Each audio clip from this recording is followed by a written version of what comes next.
Hey, English 101 students, Professor Norman here with a little check-in for week 10. And as you no doubt know, week 10, our major focus is just about really getting a good topic for this research project. And of course, you gave me some brainstorming notes last Sunday, and I've had the chance now to review all those brainstorming notes. I provided feedback for anybody that has, at least at the time that I'm recording this, which is Wednesday afternoon. Some more might come in, and that's fine. I'll get to those when I get a chance. I just wanted to give a couple of kind of like overview cautions and things like that, some suggestions for pitfalls to avoid and things like that, because the research project either goes really, really well or not so well if you have a good or a bad research question, right? The quality of your research question will make the rest go very smoothly or not. So I just want to kind of hit something that I talked about in the class that we had on Tuesday, the Zoom class, and I intend to post those videos here very shortly. They just took a long time to process, and then I wasn't in my office for much of the day on Wednesday. But I'll do that before I go, as I'm recording this now. So you should see this by the time you're seeing this video, and you'll see them. The whole thing with the research question is that it helps to filter. It filters things out. What happens sometimes is that if you don't have something, a nice narrowed focus, and then a good research question that kind of filters out extra topics or tangents or things like that, is that things just kind of get big. They get too broad and they get too general. So like if you were to ask a question like, what are all the problems of communication and technology, right? There are a lot of different possibilities, huge topics that are connected to that. So we can talk about like cell phones, we can talk about like cyberbullying, we can talk about identity theft, we can talk about social media miscommunication or divisiveness that comes from that. Each of those things are a paper. So trying to cover all of them basically leads to a bunch of like mini essays where you find like one source about the social media topic, one source about cyberbullying, one source about identity theft. And so you've got these like 3 mini essays within one problem essay, and you're not able to talk about anything in depth. You're only able to talk about the most basic stuff with like one source to back it up. What we want to do with the problem essay, and this is hopefully a good kind of guideline to keep in mind as you're moving forward, is you want to pick a very narrow focus, one of those topics that I might have mentioned there, and find as many sources as you can to support why it's a problem, maybe in slightly different ways. So you find one source that has all these stats about like, let's pick the cyberbullying topic. And so you find all these bullying statistics about how different predators are using social media for cyber bullying or all these awful things that can be done on there. And then you find another source that kind of talks about some of the ways that law enforcement is trying to heighten awareness about this, and they have some stats about how dangerous it is to be online through social media if you're a young child or something like that. Then you find another source with some statistics about that, and you basically just present all the stats showing you didn't just find the information in one source, you found it in a bunch of sources. And that shows that you've done a lot of diligence in finding, the facts of the matter. That's what we want to do. We want to find a lot of facts about one topic instead of like a couple of facts about a bunch of different topics, if that makes sense. That's our goal long term.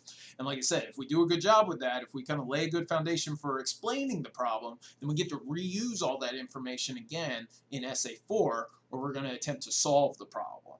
So try not to be problem solving just yet. Some of you guys put notes like that in your brainstorm. It's like, what can we do to fix this problem? No, wait on that. Wait on that. Do that for essay 4. For essay 3, we're just looking at problem finding and explaining type questions. And that was the only thing that I saw in most of the brainstorming notes as well, is that sometimes people would ask a question and I wanted to kind of tease out the exact problem that you wanted to find out a little bit more. So I put some comments and feedback to that effect. Definitely look at that, and definitely look at the materials about the assignment, the class meeting recording when you get a chance to do that when I post it up on the Blackboard site. Went a little long and rambly with those again on Tuesday. I think I found that by not being in class on a consistent basis, when I have those opportunities to be in class through Zoom, I kind of just get going and I can't stop. So I'm gonna hopefully kind of pull myself in and do a little bit better job on that. But that's really where we're at. We want to make sure we have a really good topic because that'll help us find the information. And then at the end of the week, we're really looking to get a good start on the annotated bibliography. So I've had a couple people ask me about this. What exactly do you mean by the start of the annotated bibliography? And so the finished annotated bibliography, you have to find 3 to 5 really good sources on your topic. And for each source, you give me the source citation and then a short paragraph of 100 words or more of notes about the topic. And you mentioned things like, what is the source about? How do you know that the source is credible? And how do you plan to use the source in your paper? And that can always change, but you want to have a plan.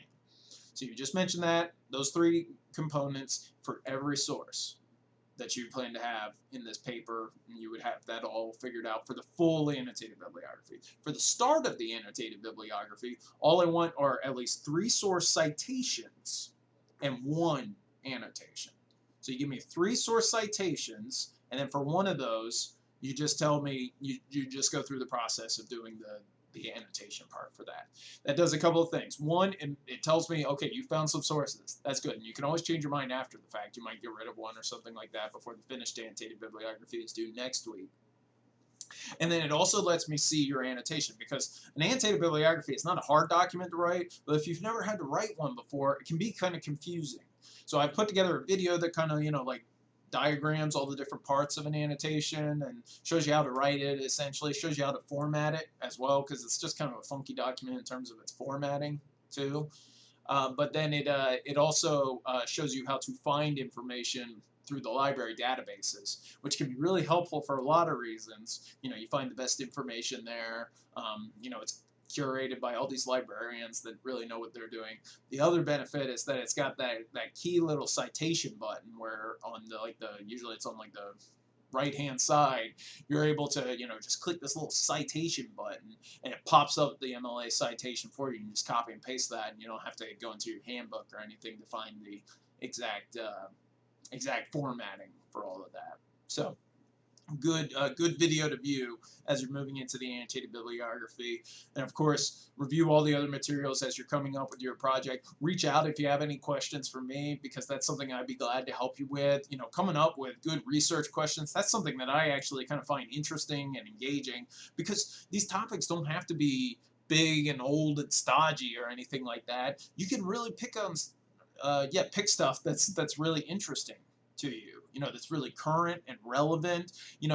I mentioned this to a couple of people, and you might just kind of look through the brainstorming notes that have been posted to the different discussion boards that are available. A lot of people are picking things like having to do with masks and coronavirus, and it's kind of silly for a Comp 1 paper to try and solve the problem of the coronavirus, but you can definitely pick a particular aspect of that, like examining how safe vaccines are when they're initially created, or just kind of looking at stats for how effective masks are for blocking, disease and germs and things like that. You can find a lot of really good fact-based information about that. And, it might break through some of the misinformation that's out there about these things. So, there are a lot of ways to make this really relevant to you.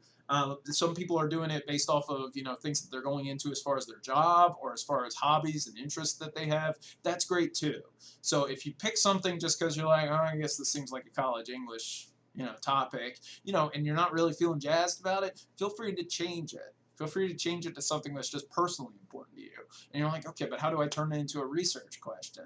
Well, like I said in one of my videos, I love Spider-Man and I love reading Spider-Man comics. I can't necessarily write a research paper about how I think Spider-Man is great. That's not really a research paper topic. But I can look at the comics industry in general and observe that it's got some problems. It's got some things about fairness and, the kind of the equity that's involved in the number of male comics writers versus female comics writers, or comics writers that are mostly white versus people of color that might be comics writers, and it's kind of wildly out of sorts, and there might be an interesting topic having to do with that, or it's just a possibility. So think about things that you're interested in, and then think about what's a problem attached to that, and you'll probably come up with something that you'll just feel a lot more passionate about, and that will sustain you.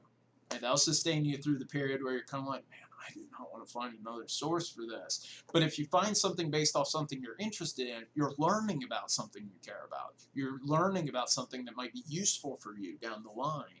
And that makes a big difference. So I've gone on for too long here. Of course, email me at mnorman if you have any questions, mnorman@binu.edu. You know this by now. But email me if you have any questions. And of course, come to office hours. As I mentioned in class the other day, my availability is a little bit limited through Thursday and Friday of this week, but I still will be meeting for office hours at 2 and 9 a.m. 2 p.m. and 9 a.m. And I can meet some other times. I just need a little bit of notice because I'm at home with my kids for the VCSE fall break. So it's a wonderful time, but it means that I'm somewhat slower in responding to emails. So appreciate your understanding. Appreciate all your hard work. Stay as healthy as possible, as safe as possible, and as positive as possible. And I'll talk to you guys again next week. Take care.